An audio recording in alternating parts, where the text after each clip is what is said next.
The centuries-old port town of Black River, Jamaica is unrecognizable. All along the southwestern coast, house after house with roofs ripped off. The Prime Minister called this Ground Zero. After Hurricane Melissa, one of the most powerful Atlantic storms on record, battered Jamaica on Tuesday. In Montego Bay, residents are picking up the pieces with their bare hands. 31-year-old Gabrielle is still processing what her family lived through. Yesterday was horrible, horrific, terrifying, the worst day of my entire life, the worst experience of my entire life.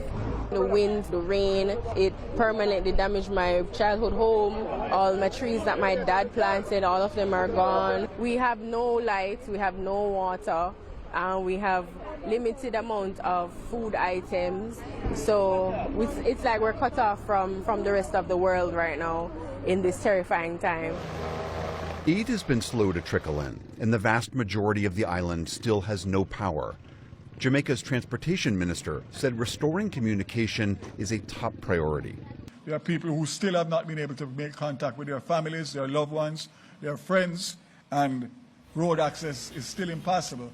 So you can imagine deep, deep sense of worry that is widespread across Jamaica. What we saw was the impossibility to access the most affected areas. Olga Isaza of UNICEF Jamaica spoke to us from the capital, Kingston. UNICEF estimates more than 280,000 children across the island require humanitarian assistance.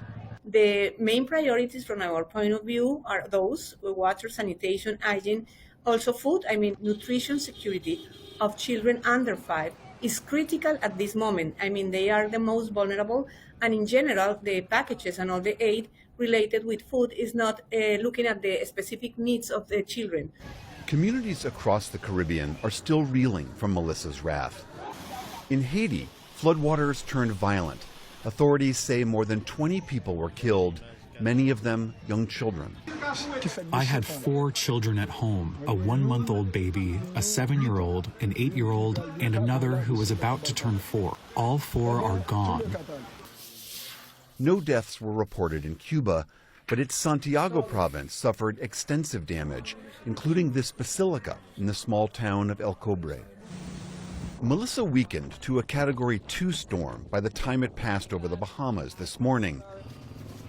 Back in Jamaica, for those who lost everything, the road to recovery will be a long one. I try to be strong with them, but deep inside I'm crying. I'm really, really crying. But I just hide it. We will survive. We will survive. We will survive. For the PBS NewsHour, I'm William Brangham.